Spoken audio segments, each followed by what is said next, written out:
Dans cette vidéo, nous allons parler des éléments les plus dérangeants de l'univers de Rick et Morty. Commençons par nous plonger dans l'identité du Rick le plus fort. J'ai vu Rick combattre le diable, se cloner pour échapper à la mort, et indirectement transformer tout le monde en Cronenberg parce que Morty voulait que Jessica tombe amoureuse de lui. Mais d'une certaine manière, rien de tout cela n'est comparable à ce qui s'est passé quand Rick a finalement rattrapé la seule personne qu'il ne pourrait jamais déjouer, lui-même. Cette guerre était personnelle, et selon la façon dont on la considère, Rick a peut-être gagné ou complètement perdu la tête.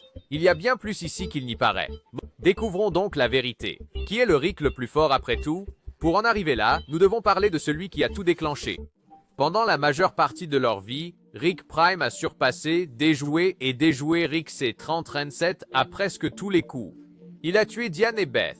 Il a forcé Rick à abandonner sa propre réalité. Il a planté une cicatrice si profonde qu'elle a recablé toute l'identité de Rick.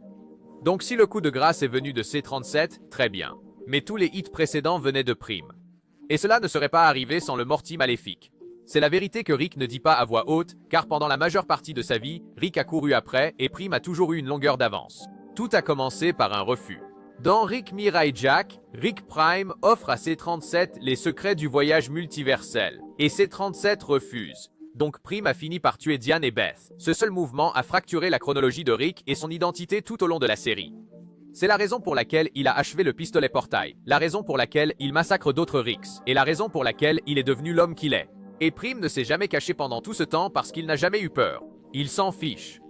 Pendant que Rick brûle les timelines, Prime laisse le feu se propager.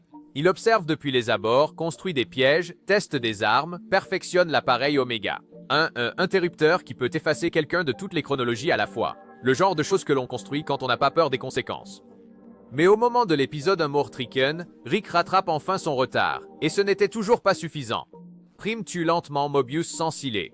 Il se débarrasse de la technologie de Rick, le surpasse au corps à corps et se moque de lui en plein combat, même quand Evil Morty désactive le système de guérison de Prime et efface ses sauvegardes. Prime n'en était pas vraiment dérangé, même s'il en est mort. Mais il a quand même nargué Rick et lui a dit qu'à la seconde où il a commencé à le poursuivre, il avait déjà perdu. Et peut-être l'a-t-il fait, car c'était une réflexion. Prime n'a jamais été l'opposé de Rick. Il était Rick, sans excuse. Et même s'il est parti, la version qu'il a laissée derrière lui est toujours hantée, parce que le Rick le plus intelligent du multivers a été façonné par le chagrin. Beaucoup de gens pensent que Rick C-37 était le plus intelligent parce qu'il a créé le pistolet à portail. Mais il ne l'a achevé qu'après avoir vu mourir sa femme et sa fille. C'est important. Rick Prime a inventé le voyage multiversel, mais Rick C-37 l'a inventé malgré lui, par chagrin et obsession. Il a rétroconçu la science dimensionnelle en suivant le fantôme d'un homme qu'il haïssait et est devenu cet homme par accident parce qu'il ne pouvait pas s'arrêter. La série ne nous donne jamais un compte-rendu complet de la façon dont tout s'est passé, mais les moments clés sont disséminés dans les épisodes. Le jeune Rick dévasté a refusé la technologie des portails dans Rick Mirai Jack. Un flashback d'une bombe tombant dans son garage dans The Rick Shank Redemption. Un multivers entier massacré à la recherche d'un seul homme. Rick C-37 ne courait pas après le pouvoir. Il cherchait à tourner la page, et quand il n'a pas pu l'obtenir, il a plutôt aidé à construire la citadelle. C'est ce qui le différencie de Rick Prime. Rick Prime avait une direction, un but. Il savait exactement ce qu'il faisait, et il n'a pas hésité. Mais C-3037 l'a fait, et a continué à chercher des réponses. Et quand il ne les a pas obtenues, il a fait un carnage. Il a massacré toutes les versions alternatives de lui-même, qui auraient pu avoir le même visage, parce qu'il essayait désespérément de contrôler son chagrin. Mais voici la partie que les gens négligent. Il a réellement réussi. Il a construit la courbe finie centrale, un pare-feu qui a enfermé Rick dans chaque position dominante à travers le multivers. Il a transformé le chaos en architecture, puis l'a abandonné. C'est exact. Rick n'avait aucune intention de diriger la citadelle. Il a refusé, laissant les Ricks jouer au gouvernement pendant qu'il sombrait seul. Et quand la Fédération Galactique l'a attrapé, il n'a pas supplié. Il s'est laissé arrêter, puis a piraté une simulation dans une simulation, a simulé son propre lavage de cerveau, s'est évadé de prison en utilisant une fausse histoire, et a détruit la citadelle depuis une cellule. Dans l'épisode Rickmanception, il a d'abord présenté un faux souvenir à son interrogateur, affirmant qu'il s'agissait de son histoire d'origine, tout en implantant secrètement un virus dans l'appareil de lecture mentale. Ce virus lui a permis de prendre le contrôle du corps de l'agent, de téléporter la citadelle dans le même espace que la prison, de provoquer la destruction de la citadelle et de l'aider à s'échapper. C'est ce qui le rend dangereux? Rick C-37 fabrique des armes, c'est certain. Mais il fait des plans qui s'étendent sur des années, pour la plupart. Des plans qui démolissent les institutions pendant que les autres lisent encore les règles. Mais rien de tout cela n'a ramené sa famille. Et c'est la fissure qui traverse tout. Rick C-3037 est fort parce qu'il a refusé de céder, mais aussi parce qu'il l'a déjà fait. Il a brûlé le monde en essayant de réparer quelque chose qui ne pouvait l'être. Et plus il perdait, plus il devenait dangereux. La curiosité n'a jamais vraiment été un moteur pour Rick. Les dégâts ont pris le dessus. C'est pourquoi il revient toujours plus fort, plus paranoïaque, moins attaché. Il essaie de donner un sens à la douleur. C'est exactement ce que Rick Prime voulait. Et si vous voulez connaître les personnages les plus forts de Rick et Morty, abonnez-vous. Nous n'avons fait qu'effleurer la surface. Car pour un homme qui a construit la citadelle et la courbe finie centrale, il est facile d'oublier à quel point le Rick, censé être le plus fort, a souvent échoué. Rick avait déjà perdu bien avant de construire la citadelle ou d'aider à créer la courbe finie centrale. La courbe était une question de contrôle. Un pare-feu pour couper tout univers où un Rick n'était pas au sommet. En théorie, cela faisait de Rick l'homme le plus intelligent de chaque pièce. Mais en pratique, cela n'a fait que construire une cage. Un ou Prime n'aurait pas eu besoin de se cacher car il n'y aurait jamais été piégé. Rick pensait que la courbe le maintiendrait un pas en avant. Mais Prime avait déjà pensé à tout cela, de sorte que le meurtre était une stratégie. Prime ne voulait pas la mort de Rick. Il le voulait obséder. Et ça a marché. Rick Prime a largué une bombe à travers le portail et le Rick le plus dangereux de l'existence est né. Cet événement a contraint C-37 à abandonner sa dimension. Nous le voyons le plus clairement dans Rick Potion numéro 9. Quand Rick et Morty Cronenberg isent leur monde entier et s'en vont comme si de rien n'était. Mais ça l'est. Parce que ce moment faisait partie d'un schéma et d'un instinct de survie né d'un traumatisme passé. Le genre de traumatisme que Rick Prime a semé en lui. C'est l'après-coup d'avoir été définitivement remplacé par quelqu'un de plus préparé, plus intelligent et plus froid. Rick Prime avait toujours 3 coups d'avance. C-37 a tenté de le traquer à travers les lignes temporelles et a construit une base de données de chaque Rick qu'il a rencontré pour l'attraper.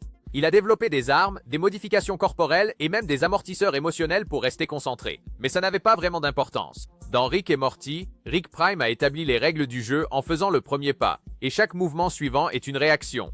C-37 devient un génie à cause d'un traumatisme, construit le pistolet à portail à cause du chagrin, et érige la citadelle parce qu'il ne peut pas tuer l'homme qui l'a créé, ce qui n'est en fait que de la programmation. Dans Solar X, nous voyons enfin à quel point Rick Prime est devenu intouchable. Lorsque tous les voyageurs du portail sont réinitialisés, Rick et Morty atterrissent dans la dimension Cronenberg, le territoire de Prime. Ils infiltrent son repère s'attendant à un piège, mais au lieu de ça, Rick Prime est tranquillement dans ce tube de verre, souriant parce qu'il les appâtait depuis le début. Et après être sorti, il tue Jerry Prime de sang-froid, reconnaissant même la cruauté de Jerry et l'ignorant comme si ce n'était rien. Pendant ce temps, Rick C-37 continue de courir après des chimères, gaspillant des décennies et des armes pour un homme qui ne joue même plus au même jeu. Au moment où ils se sont réellement affrontés à un Mortriken, il était déjà trop tard. Prime anéantit Slow Mobius à travers les lignes temporelles avec un sourire. Il esquive les coups de C-37 en plein monologue. Il utilise les propres attaches de Rick contre lui. Il a toujours une longueur d'avance physiquement, émotionnellement, stratégiquement, même après que le Morty maléfique ait désactivé les protocoles de guérison de Rick Prime et effacé les sauvegardes. Rick Prime se contente de rire parce qu'il sait ce que Rick n'admettra pas. Il a déjà gagné en transformant Rick en lui. Il avait raison quand il disait « Qui est le plus malin des deux ?» Car si l'on compte les victoires, Prime avait l'avantage jusqu'à ce que quelqu'un réécrive le jeu. Abonnez-vous si vous aimez les analyses de personnages où le plus intelligent de la pièce se fait manipuler. Rick n'est pas devenu un homme meilleur. Un homme meilleur. Rick n'a pas gagné. Il a juste vécu assez longtemps pour devenir l'homme dont Prime avait besoin.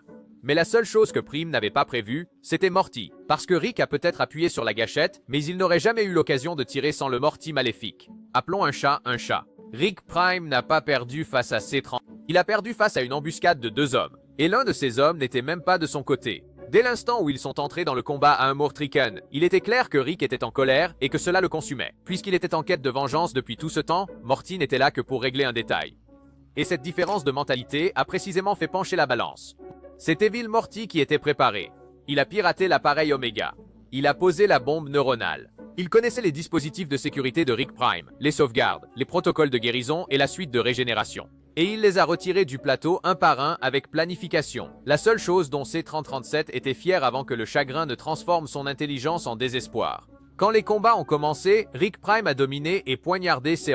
Il était à quelques secondes de mourir à nouveau, poursuivant le même homme qui a hanté toute sa vie. Et même quand Morty est intervenu, Rick a quand même failli tout gâcher parce qu'il était trop émotif pour porter le coup fatal. C'est Evil Morty qui a stabilisé le jeu, qui a rappelé à Rick il ne s'agit pas de gagner. Il s'agit d'y mettre fin. Et même là, Rick avait besoin de renforts, des données de Morty, du détachement de Morty. Parce que sans lui, Rick n'aurait jamais pu participer au combat. Malgré sa réputation d'homme le plus intelligent du multivers, Rick n'a pas pu vaincre la seule personne qui l'a brisé. Pas sans Z. Pas sans quelqu'un de plus froid, plus intelligent et plus objectif à ses côtés. Et ce quelqu'un n'était pas un autre Rick. Roulement de tambour, s'il vous plaît. C'était un Morty. C'est poétique d'une certaine manière. Rick a passé des années à essayer de prouver qu'il n'avait besoin de personne. Et quand vint le moment d'achever son plus grand ennemi, la seule raison de sa victoire fut que quelqu'un d'autre porta le fardeau qu'il ne pouvait supporter. C'était un coup de pouce ou un bâton passé de la version brisée de Rick à la seule personne qui l'a vraiment dépassé. Et cela nous amène à une dernière question. Si Rick n'a pas pu gagner seul, qu'est-ce que cela dit sur qui est vraiment aux commandes? Rick se prenait pour le personnage principal, mais au final, il n'était qu'un pion sur l'échiquier d'un autre. C'est la partie qu'il n'admettra jamais. Rick Prime n'était pas le seul à le déjouer. Evil Morty a fait ça aussi. Car pendant que Rick cherchait à tourner la page, Morty jouait une partie plus longue et logique qui ne tournait pas autour de la douleur, de la famille ou de la vengeance. Retournons à Rick Mirai Jack. Evil Morty n'a pas saboté la citadelle parce qu'il était en colère. Il l'a fait parce que le système était défaillant, parce que les Ricks n'ont cessé de construire des cages pour s'y enfermer et ont appelé cela la liberté. C-37 était le pire délinquant. Il détestait la citadelle, mais il l'utilisait quand même. Je détestais faire partie de la norme, mais je la renforçais quand même. Il détestait être Rick, mais ne pouvait s'empêcher de l'être. Mais le Morty maléfique a tout compris. C'est pourquoi il est parti, mais c'est aussi pourquoi il est revenu pour mettre fin au cycle. Et pendant que Rick sombrait, qu'il buvait, qu'il pleurait et qu'il redémarrait ses clones, Evil Morty construisait les outils pour gagner. Et quand Rick eut le plus besoin de lui, il lui offrit une stratégie. C'est la différence. Morty était en parfait contrôle, ce qui est quelque chose que nous aurions dû attendre de Rick. Et Rick Prime l'a vu aussi. C'est pourquoi il s'est moqué de Rick même en mourant. Parce qu'il connaissait la vérité. Rick n'a pas gagné. Il a été un instrument grossier dans un plan plus grand que sa propre vengeance. Et quand le travail fut terminé, Morty s'en alla, indemne. Alors qui était aux commandes?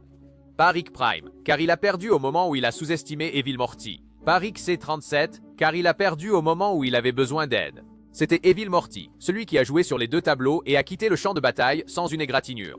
Rick pensait avoir le dessus.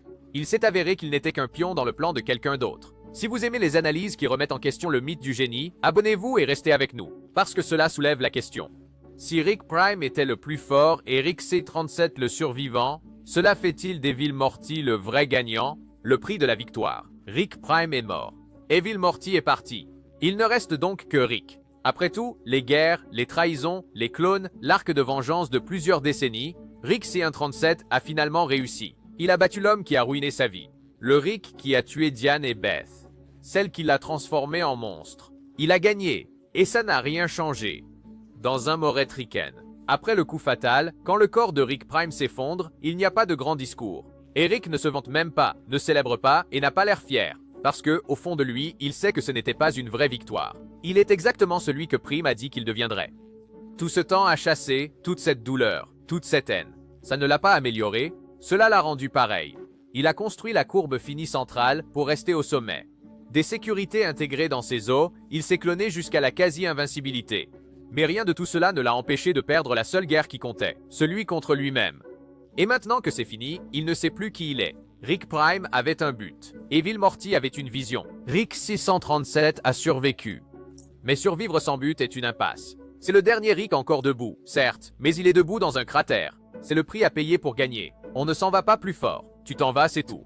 Et c'est peut-être pour ça que ce combat était important. Parce qu'il a révélé la vérité. Chaque Rick essaie d'ignorer qu'il est l'homme le plus intelligent de l'univers. Ça ne veut rien dire si tu n'as plus de véritable but dans la vie.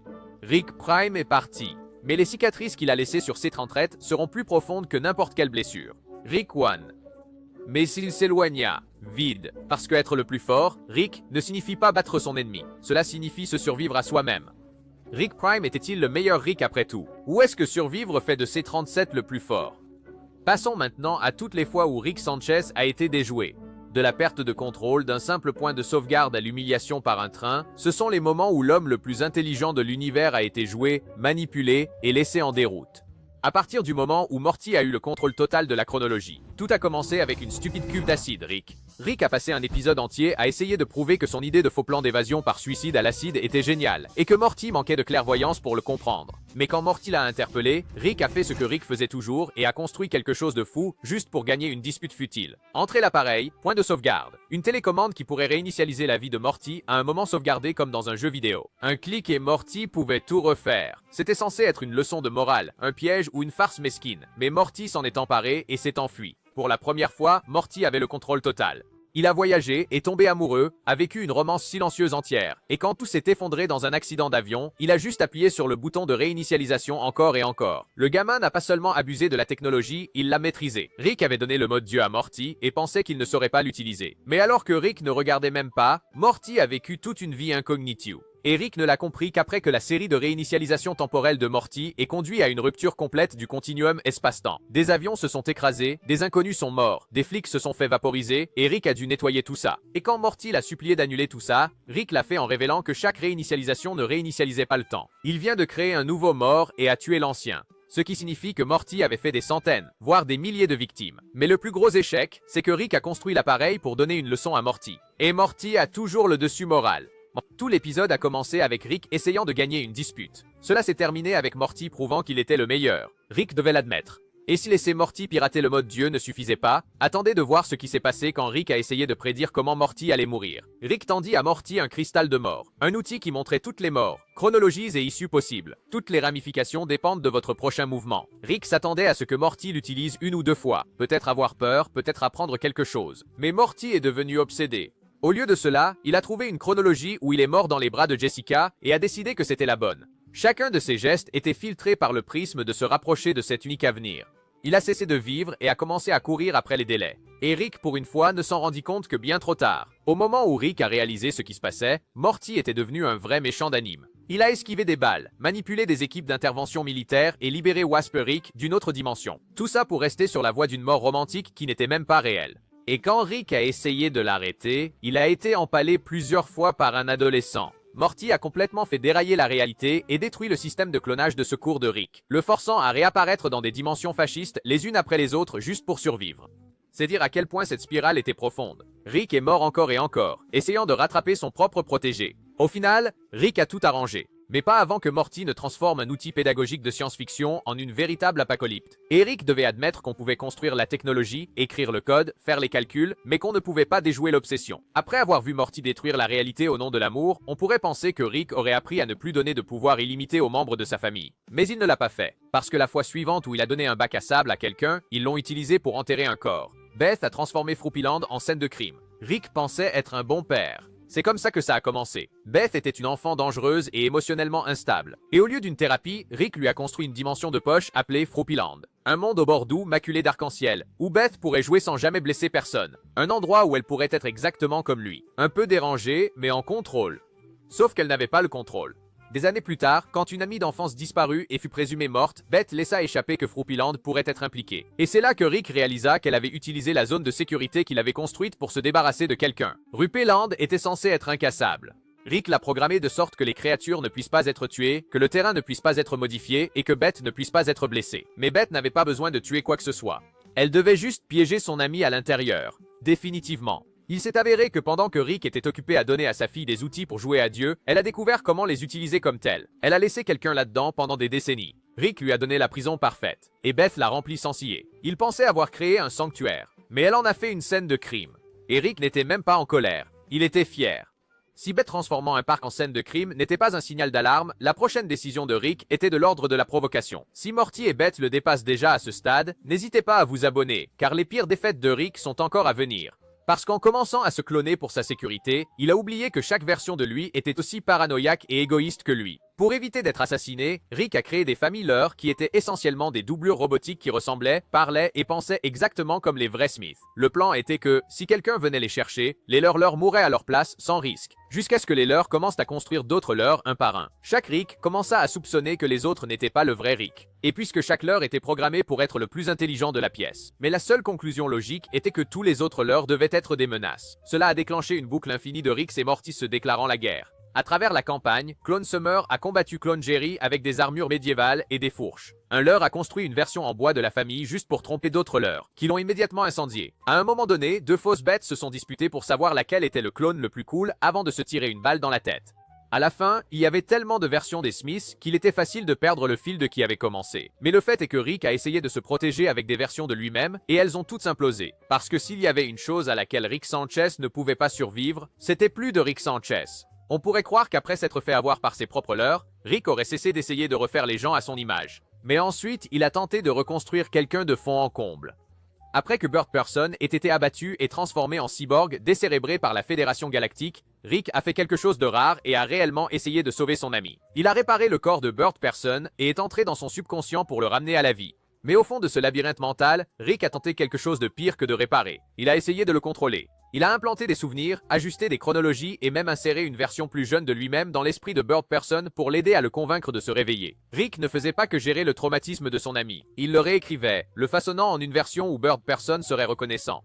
Il était loyal, comme au bon vieux temps. Mais ça n'a pas marché. Bird Person a résisté. Même dans un monde mental que Rick avait bâti de toutes pièces, il ne pouvait forcer son ami à être celui qu'il voulait. Bird Person a tout compris. Il ne voulait pas être sauvé selon les conditions de Rick, et il ne voulait pas revenir juste pour jouer les seconds rôles. Et quand il s'est enfin réveillé, il n'est pas resté. Rick avait reconstruit chaque cellule de son corps, mais il ne pouvait toujours pas réparer une amitié. Et si le départ de Bird Person n'avait pas suffi à l'ébranler, le type suivant ne s'est même pas retourné. Parce que pendant que Rick était occupé à réécrire des mines et à chercher à tourner la page, la seule personne qu'il avait chassée toute sa vie n'a jamais manqué un pas. C'est lui qui a tout déclenché. Rick Pro Prime. La version de Rick qui a tué la femme et la fille de C-37.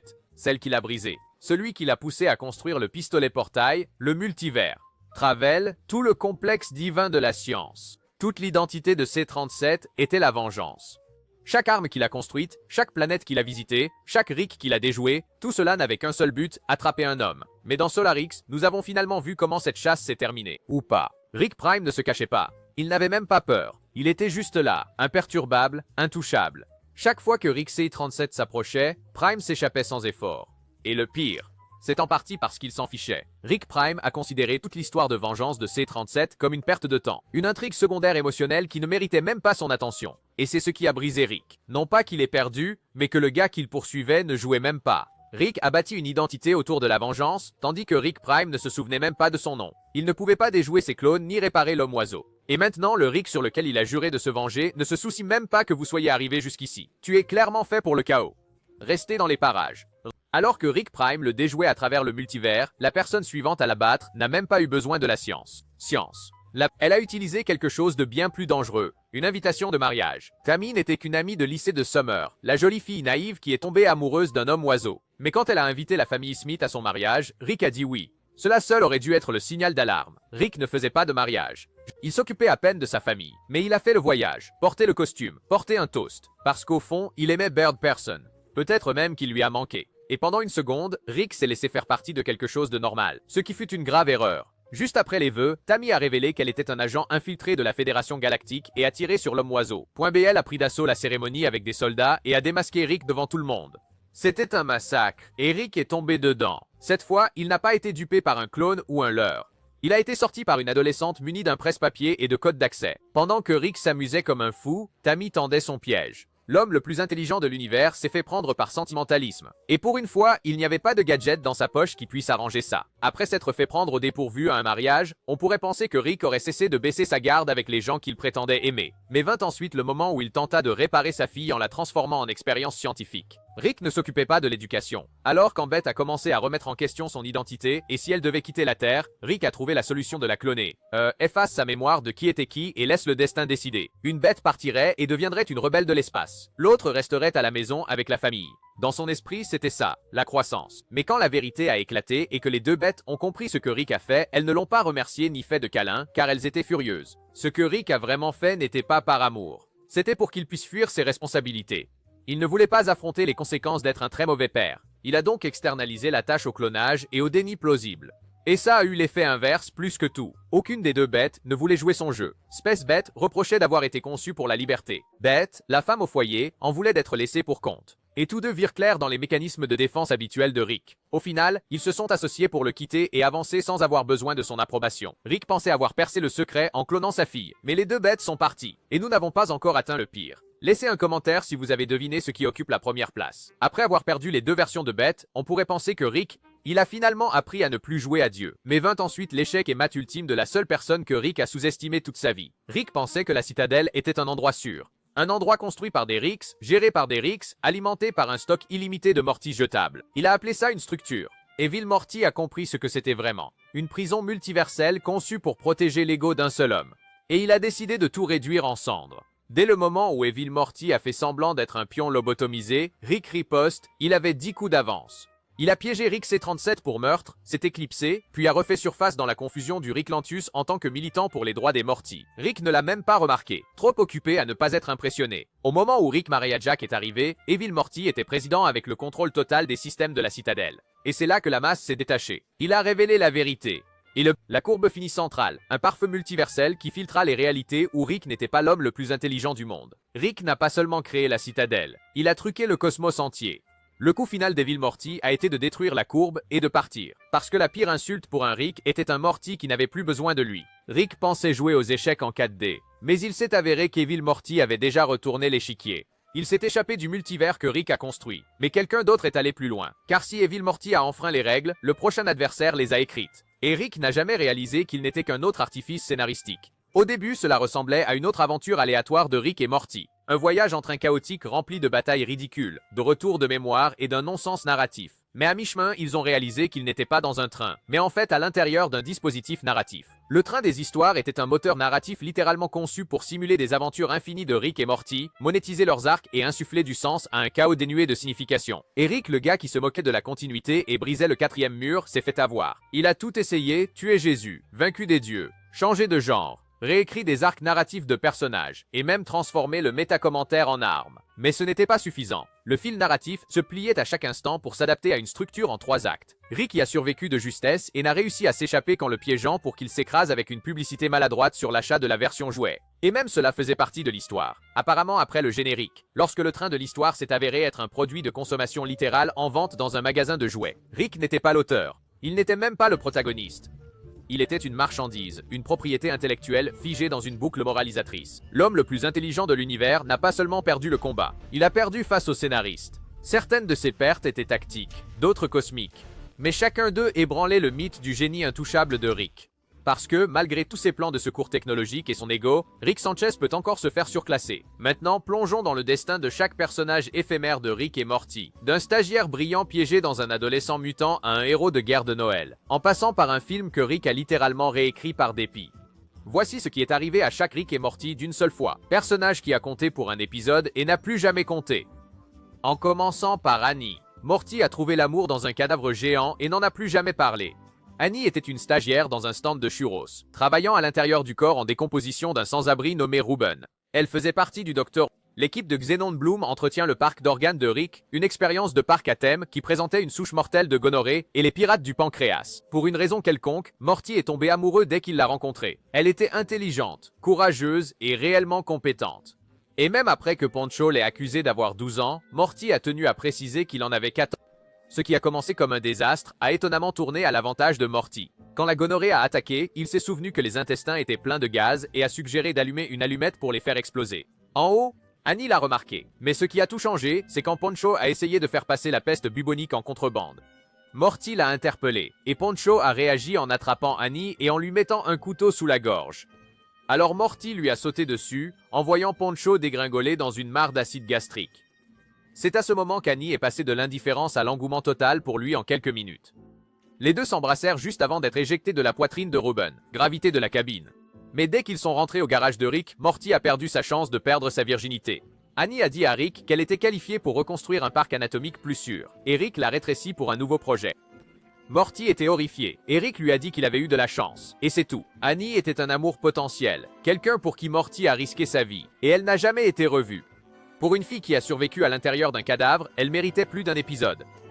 Mais Rick s'en fichait, et Morty finit par l'oublier aussi.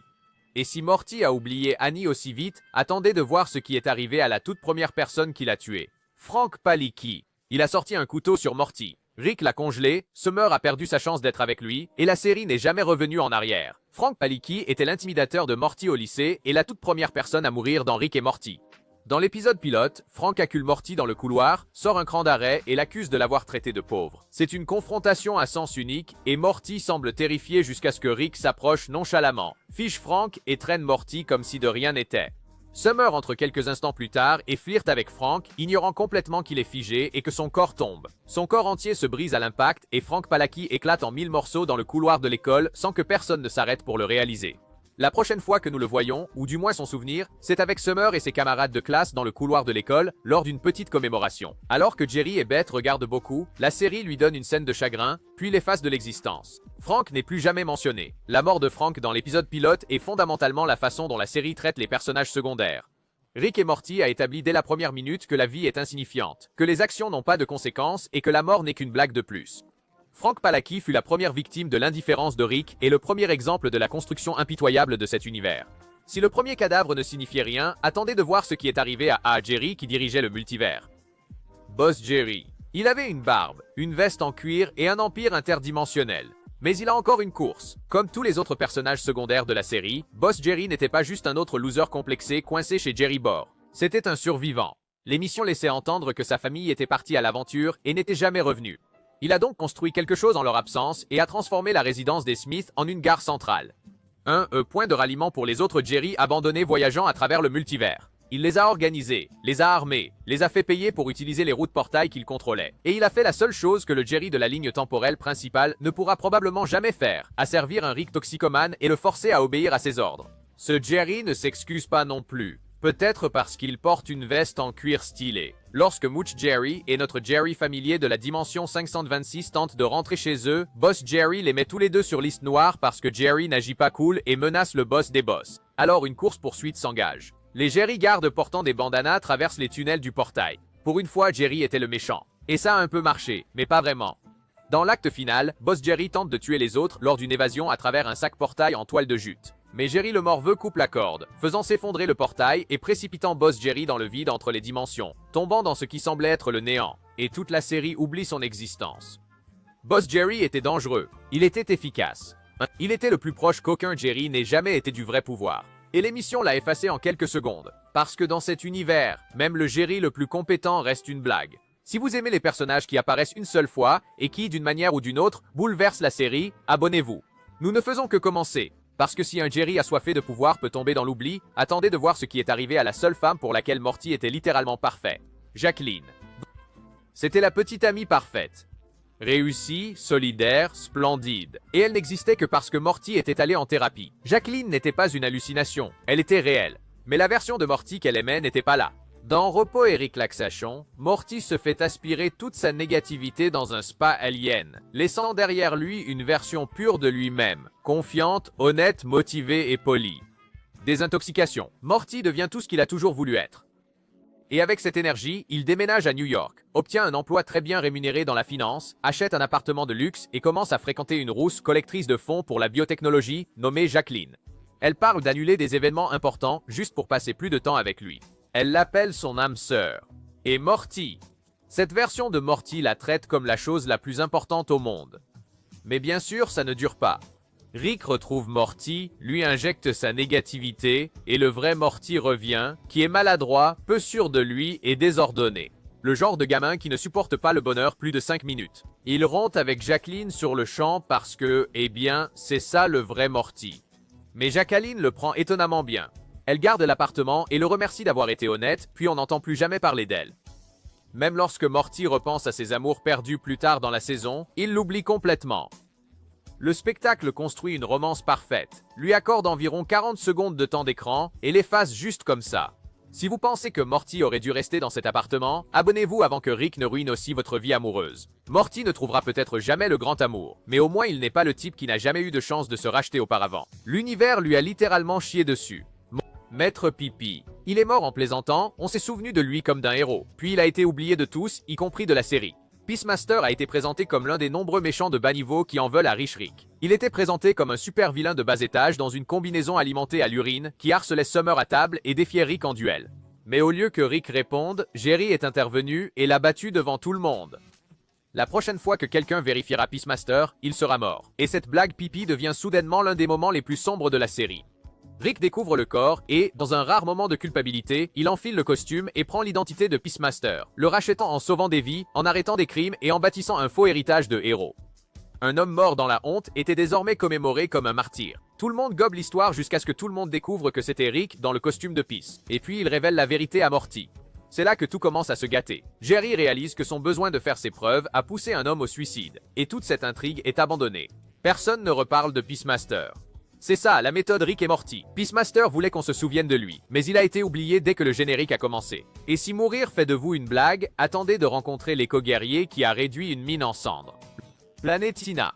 Elle a incendié la maison d'un député, tué 300 mineurs, et a pourtant fini par être celle qui s'est fait larguer. Planetina était la version tordue de Capitaine Planète par Rick et Morty. Invoquée par 4 enfants manieurs d'anneaux élémentaires et utilisée comme un produit littéral, elle était un spot publicitaire ambulant sur le changement climatique avec un costume flashy, des répliques recyclées et des pouvoirs mortels. Mais quand Morty l'a rencontrée, elle n'était pas une blague. Elle était tout ce en quoi il croyait. Bon, idéaliste, puissant et prêt à se battre pour un monde meilleur. Ils sont tombés amoureux rapidement. Morty a tué les larmes de Tina juste pour la libérer. Elle a appelé son petit ami à la télévision en direct, et ils se sont embrassés dans le ciel. Cela aurait dû être le début de quelque chose de grand, mais la liberté l'a changé. Sans les larmes de Tina, Planetina n'avait pas de laisse. Elle a crevé des pneus pour arrêter la pollution. Elle a mis le feu à la maison du député. Maison. Et quand un groupe de mineurs a refusé d'arrêter de forer, elle a incendié tout le site, tuant 300 personnes pendant que Morty assistait à la scène, horrifié. Alors Morty a fait ce qu'il fallait et a rompu avec elle. Elle le supplia de comprendre, mais il ne le fit pas, et elle s'envola en pleurant pour ne plus jamais être revue. Planetina avait un traumatisme lié au pouvoir et un vrai message, mais la série l'a dépeinte sous un jour négatif et est passée à autre chose. Et si une déesse qui sauve la planète peut disparaître aussi facilement, attendez de voir l'animal qui a détruit la Terre en moins de 60 secondes. Monsieur Frundles. Il a prononcé une phrase, mordu une personne et mis fin au monde en moins d'1 minute. Monsieur Frundles était enfermé dans une cage dans le garage de Rick. Rick a dit qu'il était plutôt mignon, mais n'a pas donné plus de détails. Il était traité comme un animal de compagnie étrange parmi d'autres jusqu'à ce que Jerry le libère. Au moment où Frundles le mordit, Jerry se transforma. Ensuite le tableau des meubles, puis la maison. L'infection s'est propagée instantanément, dévorant tout sur son passage. Les bâtiments, les personnes et les objets ont tous été transformés en copies de Monsieur Frundles. C'était moins un virus qu'une réécriture complète de la réalité. Jerry a muté en premier, puis le canapé, puis les murs. Les Frundles ne se sont pas répandus comme un virus. Il a réécrit la réalité. En quelques secondes, l'infection était passée du tissu organique aux objets inanimés. Objets et consumait toute la maison. Rick a jeté un œil, a crié à tout le monde de monter dans la voiture et a abandonné la Terre C-31 sans hésitation. Plus tard dans la chronologie de la série, il est sous-entendu que les Frontelles finirent par mourir, peut-être de vieillesse ou par manque de ressources, et la Terre se rétablit lentement. Mais dans Solarix, il a provoqué l'un des événements d'extinction planétaire les plus rapides de la série. Si vous êtes arrivé jusqu'ici, vous savez déjà qu'un seul épisode de cette série suffit à réécrire les règles. Abonnez-vous pour ne pas manquer les occasions manquées. Je veux dire, si quelque chose d'aussi mortel peut être balayé sans une seconde pensée, attendez de rencontrer Fart. Un pet télépathique, figurez-vous. Pet de Pet n'était pas son vrai nom. C'était une insulte que Rick a lancée en pleine course. Mais le nom est resté. C'était un nuage de gaz télépathique flottant venu d'une autre dimension, retenu en confinement et voué à l'assassinat. Rick a vendu le pistolet antimatière à Chrombopoulos Michael afin d'obtenir suffisamment de Flurbof pour passer la journée à jouer aux jeux vidéo chez Blips and Chicken Shits. Mais Morty l'a accidentellement écrasé avec le vaisseau juste au moment où il allait assassiner Fart. C'est là que les ennuis ont commencé. Morty voyait Fart comme un être incompris, poli et reconnaissant, même beau, d'une beauté cosmique, tel un orbe lumineux. Et quand Fart chanta « Goodbye Moon Man » en flottant au-dessus de l'horizon, Morty crut sincèrement qu'il avait fait ce qu'il fallait. Alors Fart révéla ses véritables intentions. Il ne voulait pas seulement rentrer chez lui. Il voulait revenir avec une armée et anéantir toute vie basée sur le carbone dans l'univers. Morty n'était pas un ami, il était juste une exception, et même cela n'était pas garanti. Morty a donc appuyé sur la gâchette. Il a utilisé le même pistolet à antimatière que Rick avait vendu pour de l'argent de poche et a vaporisé la créature qu'il avait tout risqué pour sauver. Et Fart ne fut plus jamais mentionné. Fart a eu l'un des arcs narratifs les plus dramatiques de toute la série. Il a coûté des milliers de vies. Morty manipulé, un plan d'extinction galactique révélé, et pourtant moins de dénouement qu'un paix de Cronenberg. Il a failli anéantir l'univers et a été supprimé en pleine phrase. Mais le gars d'après voulait alimenter sa ville en énergie et a fini par entrer en guerre avec Rick. Zip Zan Flor. Il a construit son propre univers, a prétendu être plus intelligent que Rick, et s'est quand même retrouvé piégé dans une batterie pendant la moitié de l'épisode. Zip était l'homme le plus intelligent de son monde jusqu'à ce qu'il entende parler de Rick. Lorsque le vaisseau de Rick est tombé en panne, il a traîné Morty à l'intérieur de sa batterie de voiture pour vérifier la source d'alimentation. C'est là qu'ils ont trouvé Zip, un scientifique brillant qui venait de créer son propre mini-univers à l'intérieur du micro-univers. Il était arrogant, respecté et entouré de gens qui l'acclamaient. Au début, Zip a traité Rick comme un étranger primitif. Il a qualifié la technologie de Rick de dépassée, son énergie d'obsolète, et a exhibé un univers qui fonctionnait exactement comme celui que Rick avait construit avant lui. Mais une fois qu'ils ont creusé plus profondément et découvert Kyle travaillant sur un troisième univers, Zip a finalement compris. Ce n'était pas un génie. Il était un pion dans la batterie de voiture de Rick. Et c'est là qu'il a craqué. Il a attaqué Rick, s'est retrouvé piégé dans un troisième univers. Après avoir passé des mois piégé dans une grotte de montagne, il a construit une combinaison robotisée à partir d'arbres et a tenté de vaincre Rick. Pendant tout ce temps, Morty vivait parmi des cannibales arboricoles et devenait progressivement fou à cause de la terre, des fruits et du bois flotté. Finalement, Morty les força à travailler ensemble, et pendant une seconde, on aurait dit que Rick et Zip avaient enfin trouvé un terrain d'entente. Sol. Alors Zip a essayé de se défiler dès leur retour, mais Rick l'a arrêté. Ils ont couru jusqu'au navire, et Rick a gagné. Et ce fut la fin. Zip, qui était un génie capable de rivaliser avec Rick, n'est plus qu'un souvenir. Parce qu'il n'est jamais revenu ni ne s'est vengé, Zip a créé un univers entier juste pour se sentir important. Knuffle n'avait pas besoin d'un univers. Il a bâti une armée, changé de nom et a failli transformer la Terre en un centre de villégiature pour animaux de compagnie. Boule de neige Snuffles. Il a commencé comme un simple chien de famille et a fini commandant d'une armée de mecs avec des plans pour conquérir la Terre. Jerry s'est plaint que le chien était trop stupide, alors Rick a bricolé un casque qui l'a rendu intelligent. Ne pas s'asseoir et se rouler par terre intelligemment.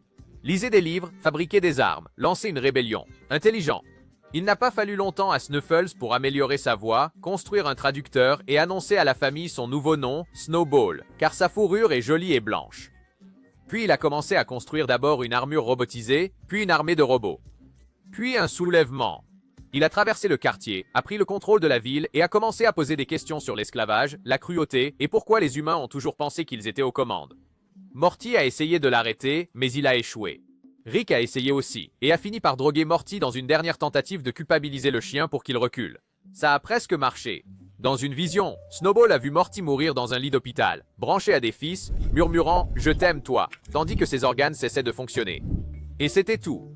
Boule de neige réalisa que la domination n'était pas la solution. Il a dit au revoir à Morty et a quitté la Terre, menant son nouvel empire canin à travers un portail vers un monde meilleur. Un monde où les chiens règnent avec empathie, où la douleur ne gagne pas, où l'assurance pour animaux de compagnie est obligatoire. Et il n'est jamais revenu. C'était un arc émotionnel complet en moins de 20 minutes et la série l'a mis de côté. Mais c'est comme ça que ça se passe dans cet univers, car dans l'univers de Rick, personne n'a d'importance à moins d'être utile. Et même là, seulement pour un épisode. Pour finir, examinons toutes les incohérences majeures de Rick et Morty. J'ai passé au peigne fin toutes les incohérences majeures de l'histoire de Rick et Morty. Et croyez-moi, certaines d'entre elles sont carrément destructrices de dimensions. Que ce soit Rick ayant besoin des ondes cérébrales de Morty juste pour rester en vie, ou le fait que des chronologies infinies se contredisent d'une manière ou d'une autre, la logique de cet univers ne tient qu'à un fil. Et oui, nous commençons fort avec une faille scénaristique qui ruine complètement la raison pour laquelle Rick emmène Morty dans ses aventures. Attachez votre ceinture, ça devient compliqué. La contradiction des ondes cérébrales de Morty. Rick a beau être l'homme le plus intelligent de l'univers, même lui ne peut pas se sortir de ce trou scénaristique par la science. Tu sais quoi, Rick? Je vais te dire quelque chose. Je suis plus qu'un bouclier humain. Oui, c'est vrai, vous l'êtes. Tu es une armure humaine parfaite et impénétrable, Morty, parce que tu es aussi stupide que je suis intelligent. À la fin de la première saison, Rick affronte des Rick de son espèce. Rick affirme avoir besoin de Morty pour masquer ses ondes cérébrales de génie. Selon lui, le cerveau ordinaire de Morty agit comme un dispositif de camouflage, rendant plus difficile le traçage par la citadelle des Ricks et d'autres ennemis. C'est la raison pour laquelle il traîne Morty dans des aventures dangereuses. Cela semble crédible jusqu'à ce que vous regardiez n'importe quel autre épisode. Rick part tout le temps en solo et laisse Morty derrière lui, que ce soit pour faire la fête avec Tête d'Engrenage, rejoindre les Vengeurs ou fuir des entités divines. D'une manière ou d'une autre, Rick parvient à voler à travers les réalités sans son soi-disant bouclier d'ondes cérébrales, et personne ne frappe à la porte de son garage. Et puis Morty Pité, dans la saison 5, tente de corriger cela en disant que Rick a créé des centaines de familles leurs pour tromper ses ennemis. Mais cela ne fait qu'ouvrir une autre brèche. Si les leurs suffisent à masquer, demandez-lui. Il n'aurait pas dû traîner Morty avec lui de toute façon. Cela sape les fondations de la dynamique de Rick et Morty. Ce qui a commencé comme une tactique de survie est devenu un gag récurrent, puis a soudainement perdu toute pertinence. La série veut le beurre et l'argent du beurre. Ce Morty est essentiel à la protection de Rick et complètement facultatif selon l'épisode. C'est l'une des plus grandes incohérences de la série, car si Rick avait vraiment besoin de Morty pour survivre, il ne le laisserait jamais rester à la maison. S'il avait vraiment besoin de lui pour se protéger, pourquoi a-t-il construit un multivers entier conçu pour protéger son ego? Moi, la courbe finie centrale. Savez-vous ce qu'est la courbe finie centrale? Ils ont construit un mur autour de l'infini. Ils ont séparé tous les univers infinis de tous les univers infinis. Où il est l'homme le plus intelligent Univers. Evil Morty lâche l'une des plus grandes bombes de l'or de la série concernant la courbe finie centrale. C'est un pare-feu multiversel qui bloque tous les univers où Rick n'est pas l'homme le plus intelligent du monde. Selon Evil Morty, cela a été conçu par les Ricks pour s'emprisonner dans des réalités où leur intellect est inégalé, créant une boucle fermée de supériorité. Mais c'est là que ça coince. La série laisse fortement entendre que Rick C-33 a joué un grand rôle dans la construction de la courbe. Sauf qu'il y a un problème dans le Rick Moulin. Rick Demption. Rick admet qu'il n'avait pas maîtrisé le voyage interdimensionnel avant bien plus tard dans sa vie, longtemps après que la courbe ait soi-disant existé. S'il n'a inventé le voyage par portail qu'après la mort de sa femme, comment aurait-il pu aider à concevoir une barrière multiverselle qui dépend entièrement de l'accès interdimensionnel? Et ça empire. Evil Morty doit scanner l'esprit de Rick pour accéder aux données de la courbe, ce qui suggère que C-3037 détient la clé maîtresse. Mais cela contredit des épisodes précédents qui montrent la courbe fonctionner indépendamment. Construit et maintenu indépendamment par la Citadelle, un conseil de Ricks qui aurait eu besoin de cette technologie bien avant l'arrivée d'Evil Morty. Personne ne sait si Rick C-37 l'a construite ou si tous les Ricks l'ont fait et les scénaristes ne semblent pas non plus intéressés à l'expliquer. Ceci est censé être le pilier central des règles du multivers de la série. Et cela contredit tout ce que nous savons sur la chronologie personnelle de Rick. Soit Rick était l'architecte fondateur de la courbe, soit il n'était qu'un arriviste rancunier. Mais si la série ne parvient même pas à maîtriser son histoire de multivers, attendez de voir ce qu'ils font de la chronologie personnelle de Rick. L'âge de Rick et les souvenirs d'enfance de Morty. C'est un cauchemar. Je n'arrive pas à croire qu'il m'enfermait dans ce poulailler amélioré. Poulailler, ce sont des nuages générés de manière procédurale, Beth. Cette rivière est un arc-en-ciel. Littéralement, Allez, j'ai mis tout mon cœur à l'ouvrage ici. Tu es censé t'investir à fond dans l'éducation de ta fille. dégoûtant. Depuis le début, Rick et Morty nous dit que Rick a abandonné Beth et sa famille pendant 20 ans. C'est le point d'ancrage émotionnel de la haine de Beth pour son père, des problèmes de confiance de Jerry et des tentatives constantes de Rick de se racheter. Morty a 14 ans, donc le calcul est simple. R n'était pas là quand Morty est né. Il ne devrait même pas savoir à quoi ressemblait bébé Morty. Mais ensuite, la 3e saison arrive. Dans l'épisode The Abysses of Beth, nous avons un flashback de Rick tenant un Morty enfant. Et dans Repos et détente, Rick se remémore avec émotion l'enfance de Morty, comme s'il l'avait réellement élevé. Ce sont des moments présentés comme sérieux, destinés à ajouter un poids émotionnel au personnage de Rick. Les scénaristes ont-ils oublié l'absence de 20 ans, ou sommes-nous censés croire que Rick apparaissait et disparaissait de la vie de Morty entre deux cuites et voyages dimensionnels? Parce que ça ne colle pas. Soit Rick est parti pendant des décennies et n'est revenu que récemment, soit il est resté discret pendant tout ce temps et n'en a jamais parlé. Mais la série ne s'engage jamais sur une seule version. Il veut que Rick soit le père absent et irresponsable, et le grand-père secrètement attentionné qui se souvient avoir tenu Morty bébé. Cette incohérence brise le cœur émotionnel de la série. Si Rick était là quand Morty était bébé, alors le traumatisme de Beth, le manque de confiance de Morty et la culpabilité de Rick sont tous fondés sur un mensonge. Si Rick ne sait même plus s'il a élevé Morty ou non, abonnez-vous car les failles temporelles ne font que commencer. Puisque l'intrigue de Jerry ne peut guère être qualifiée d'histoire. La chronologie de Rick n'a absolument aucun sens. Qui, selon vous, a subi le plus de pertes? Quand tu as injecté 20 PC de tueurs de rêves liquides à ma fille, elle était la fille de Rick Jerry. Elle avait le choix. Tout cela a pris fin parce qu'elle a eu pitié de toi. Tu agis comme une proie, mais tu es un prédateur. Vous utilisez la pitié pour attirer vos victimes. C'est comme ça que tu survis au chômage permanent de Jerry. La carrière de Jerry est un véritable trou noir. Depuis le premier épisode, Jerry Smith a été l'incarnation de l'échec. Il est incertain, sans but et surtout au chômage. C'est un running gag pour lequel tout le monde, y compris ses propres enfants, se moque de lui. Le problème, c'est que malgré les moqueries dont il est l'objet pour son chômage, Jerry ne fait jamais d'effort pour trouver un emploi. Sérieusement? Pensez-y. À travers de multiples saisons, chronologies et même réalité, Jerry ne fait rien pour changer sa situation. Il se contente de vivre. Et d'une certaine manière, il peut toujours se permettre une maison, une voiture, le câble et 2 enfants. Jerry, qu'est-ce qui se passe, bon sang? Le gouvernement galactique s'est effondré. Ça va? Écoutez, je ne suis pas fier de partager ça, mais la vérité est que j'ai continué à ramper et ça a continué à fonctionner. Lorsqu'il est embauché par la Fédération Galactique dans Rick Shank Redemption, c'est par accident. Et une fois qu'il quitte la Terre, il redevient Jack Jerry. Sans emploi, sans qu'on lui pose de questions. Et le plus étrange, c'est que personne ne le force jamais à le réparer. Beth se plaint, Summer se plaint, Jerry se plaint, mais rien ne change. Le gars vit dans un univers où les robots exaucent les vœux et les champignons magiques vous transforment en PDG, et il réussit quand même à ne strictement rien faire. Ce n'est pas qu'un trait de caractère, c'est un défaut structurel dans l'écriture. La série veut que Jerry reste pathétique pour toujours, mais elle n'explique jamais comment cela est même possible. Alors que Rick défie les lois de l'espace et du temps, Jerry défie celles de l'économie de base. Son manque de revenus n'a aucun sens. Mais attendez de voir ce qui se passe quand Morty a un bébé avec un robot. D'accord. Qu'est-ce que c'est? Je pense que le robot de Morty a été conçu pour plus que de longs week-ends. Le problème de l'hybride ADN humain extraterrestre.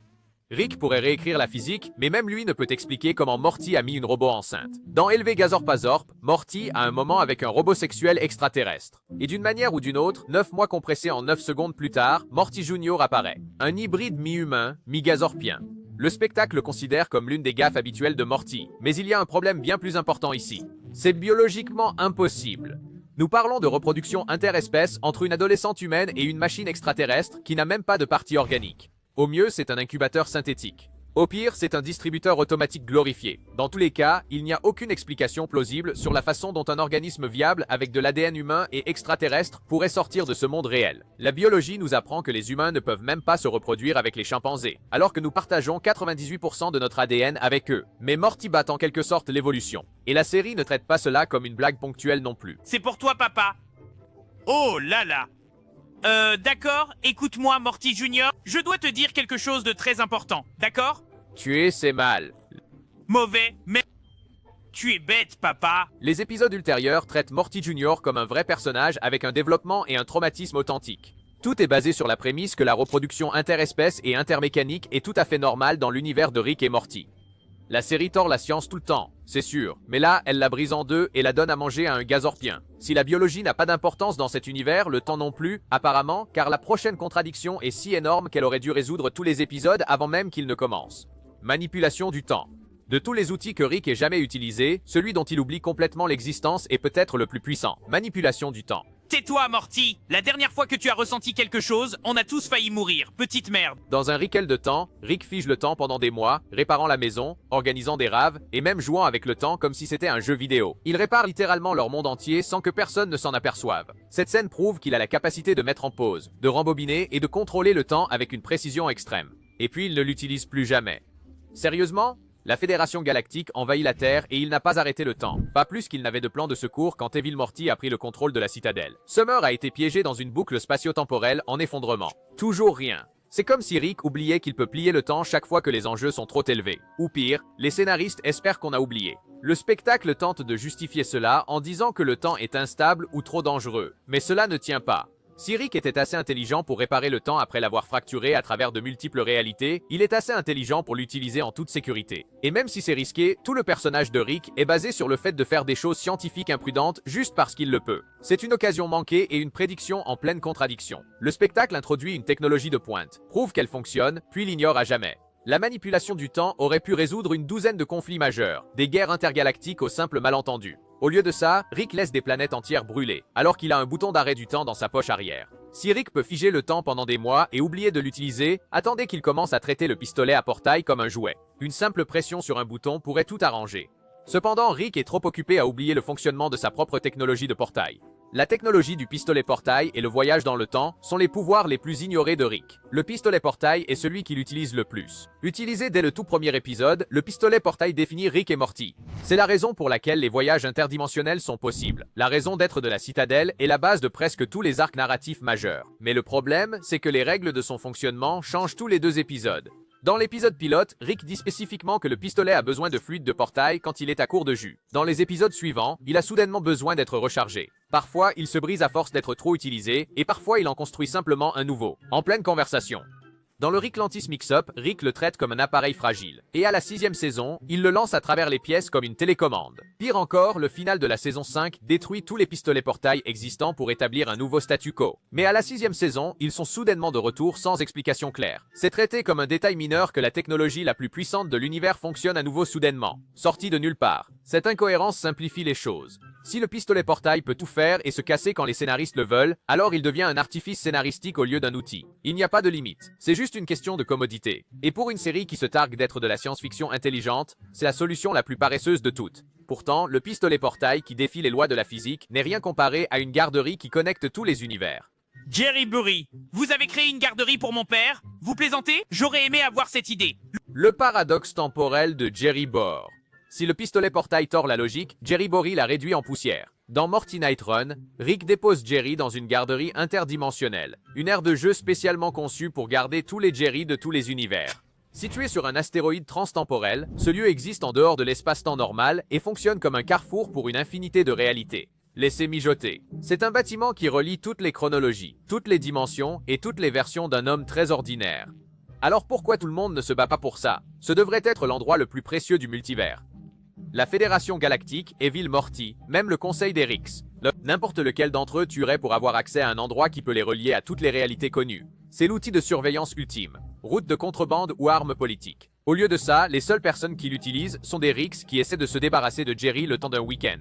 Mais comment cet endroit est-il géré? Qui le finance? Qui assure la sécurité? Pourquoi personne ne l'a exploité pour kidnapper des Morty ou déstabiliser le multivers? Une erreur de portail et quelqu'un pourrait libérer des Jerry infinis sur la courbe finie centrale. Le niveau de menace existentielle est hors norme, et pourtant la série le traite comme un Chuck E. Cheese interdimensionnel. Fromage. L'existence de Jerry Bory soulève plus de questions qu'elle n'apporte de réponses. Et le fait qu'elle ne soit jamais mentionnée à nouveau empire les choses. C'est un gag ponctuel aux implications cosmiques que les scénaristes enterrent immédiatement. Si les Jerry infinis n'ont aucun sens, attendez d'essayer de compter combien de Morty vivent gratuitement à la Citadelle. Donc je ne savais pas qu'il y avait encore des Rix et des Morty qui vivaient sur la Citadelle. Je me demande à quoi ressemble leur quotidien. Citadelle, population, logique. Si Jerry Bor a brisé la réalité, la Citadelle a brisé les maths élémentaires. La Citadelle des Rix est censée être un centre névralgique, une dystopie flottante où des milliers de Rix et de Mortys de tout le multivers vivent, travaillent et règnent.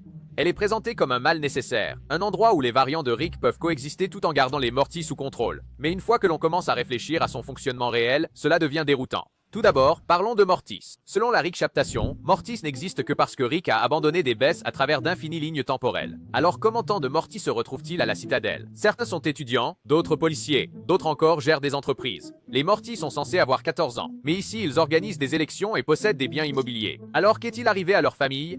Ces Rick sont-ils tous abandonnés bêtes juste pour élever un Morty à la Citadelle? Est-ce qu'ils kidnappent les Morty? Est-ce qu'ils les font vieillir d'une manière ou d'une autre? L'émission n'explique jamais. Il ne fait que jeter des Morty après des Morty à l'écran et espère que vous ne demanderez pas d'où ils viennent ni où sont passées leurs familles. Et le même problème se pose pour les Rose Ricks.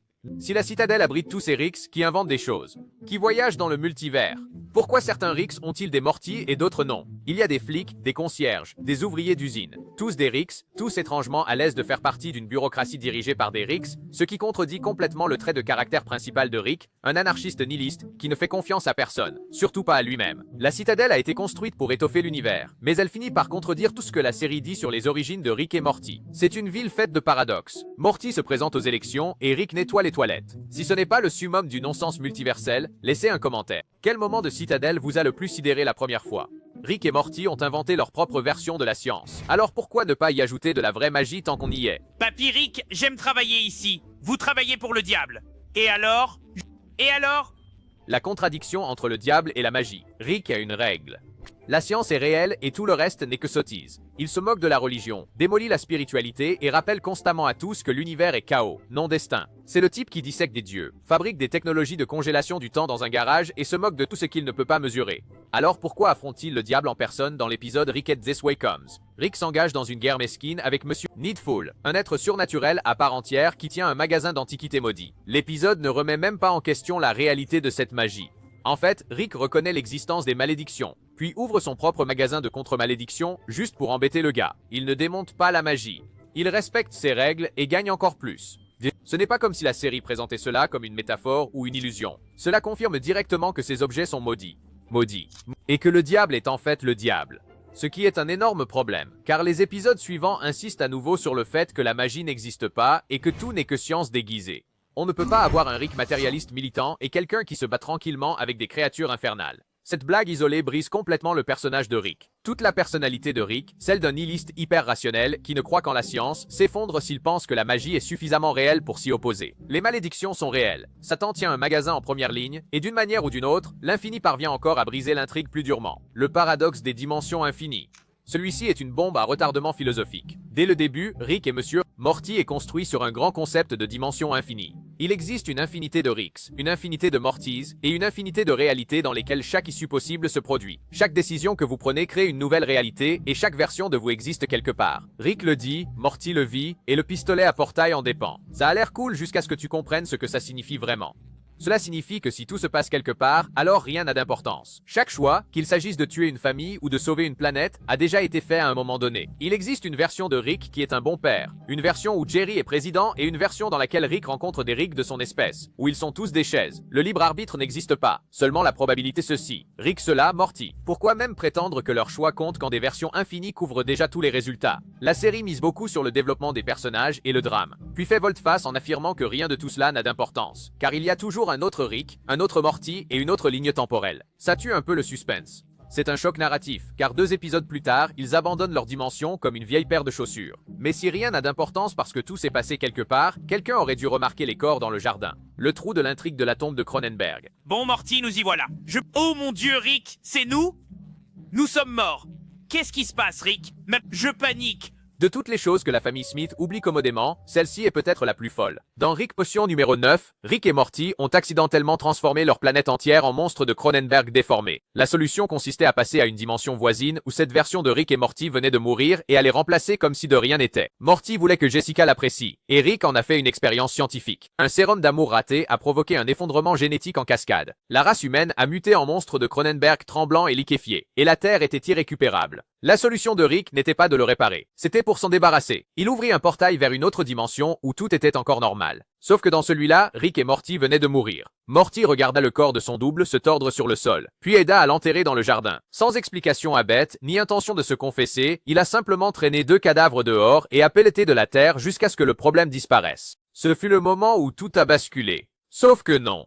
Summer continuait de traîner près de la clôture. Jerry continuait à tondre la pelouse. Beth a versé du vin sur la terrasse, à côté de 2 monticules de terre anonymes, et personne n'a dit un mot. La série n'a jamais donné suite. Morty n'a jamais expliqué, et personne n'a jamais remarqué que le Morty qu'ils ont élevé n'était pas celui avec lequel ils avaient commencé. C'était censé être la chose la plus traumatisante que Morty ait jamais faite. Au lieu de cela, la série est passée à autre chose comme si de rien n'était. Et en faisant cela, elle a aussi sauté la famille. Parce que si Beth ne le voit pas, si Summer ne demande pas, si Jerry ne ressent rien, alors ce ne sont plus des personnages, ce sont des accessoires. Debout sur un plateau où les conséquences n'ont pas d'importance, Rick laisse ses problèmes derrière lui, et Morty enterre les siens et le reste de la famille met juste la table comme s'il n'avait pas emménagé dans une maison avec 2 corps enterrés dans le jardin. Si vous avez traversé tous les paradoxes sans tomber dans une spirale existentielle. Si vous avez aimé la vidéo, n'oubliez pas de vous abonner et on se retrouve dans la prochaine.